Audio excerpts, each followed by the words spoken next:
సెమంతకమణి కేవలం టైటిల్తోనే మంచి హైప్ తెచ్చుకుంది ఈ సినిమా. ఏకంగా 4 కుర్ర హీరోలను ఒప్పించి భవ్య క్రియేషన్స్ లాంటి బ్యానర్లో ఈ సినిమాని మొదలుపెట్టిన శ్రీరామ్ ఆదిత్య టాలెంట్పై ఉన్న నమ్మకంతో ఆడియన్స్ అంతా ఈ సినిమా గురించి ఎదురు చూశారు. ఈ సినిమా కథపరంగా చూసుకుంటే చాలా చిన్న పాయింట్. సెమంతకమణి అనే 5 కోట్లు విలువ చేసే కారు దొంగతనానికి గురవుతుంది. అయితే ఇంతకీ ఈ కారుని ఎవరు దొంగలించారు అనే స్క్రీన్ ప్లే మీద బేస్ అయ్యి సినిమా నడుస్తుంది. చిన్న పాయింట్లో 4 హీరోలను 4 బ్యాక్డ్రాప్స్లు ఇన్వాల్వ్ చేసి ఎంగేజింగ్ స్క్రీన్ ప్లేతో సినిమాని నడిపించాడు డైరెక్టర్.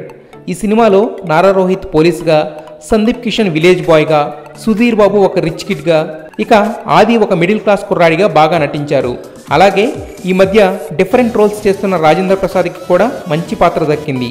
ఈ సినిమా ఫస్ట్ హాఫ్లో 4 క్యారెక్టర్స్ని ఎస్టాబ్లిష్ చేయడానికి, వాళ్ళ బ్యాక్డ్రాప్స్ ఎఫెక్టివ్గా చెప్పడానికి ఎక్కువ టైం తీసుకోవడంతో అక్కడక్కడ సాగదీసిన ఫీలింగ్ వస్తుంది. కానీ సెకండ్ హాఫ్ మొదలైన దగ్గర నుండి గెస్సింగ్ స్క్రీన్ ప్లేతో కథలు మొదలుపెట్టడంతో అంతా ఇన్వాల్వ్ అయ్యి సినిమా చూస్తారు. ఇక సెకండ్ హాఫ్లో కామెడీ డోస్ కూడా బాగా ఎక్కువగా ఉంది. చాలా చోట్ల హీరోలపై సెటైరికల్ డైలాగ్స్ వేయించి ప్రేక్షకుల్ని ఆశ్చర్యాన్ని కలిగించాడు డైరెక్టర్. ఇక ఈ సినిమాకి మరొక main asset cinematographer Sameer Reddy. ప్రతి ఫ్రేమ్ని రిచ్గా, లావిష్గా తీర్చిదిద్దాడు. అలాగే భవ్య క్రియేషన్స్ నిర్మాణ విలువలు బాగున్నాయి.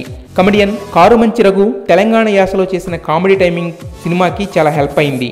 ఇక మణిశర్మ ఆర్ఆర్లో తన ప్రత్యేకత మరోసారి చాటుకున్నాడు. మిగతా నటీనటులంతా తమ పాత్రల పరిధి మేర నటించారు. రొటీన్ తెలుగు సినిమాలకు భిన్నంగా ఒక కొత్త కాన్సెప్ట్తో ఈ సినిమాని రాసుకున్న శ్రీరామ్ ఆదిత్య సుధీర్ బాబు క్యారెక్టర్తో ఎమోషనల్ కనెక్టింగ్ ఉండేలా చూసుకున్నాడు. చివరిలో వచ్చే ట్విస్ట్ ఓ గొప్పగా ఉండకపోయినా అప్పటికే సాటిస్ఫై అయిన ఆడియన్స్ హ్యాపీగా నవ్వుకుంటూ బయటకు వచ్చేస్తారు. మొత్తానికి 4 కుర్ర హీరోలకి ఒకే సినిమాతో విజయాన్ని అందించడానికి ట్రై చేసిన శ్రీరామ్ ఆదిత్య చాలా వరకు సక్సెస్ అయ్యాడు.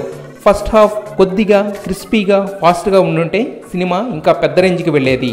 అయితే సినిమాలో ఎక్కడా కూడా ఇబ్బంది పడే వల్గారిటీ లేకపోవడం ప్లస్ పాయింట్.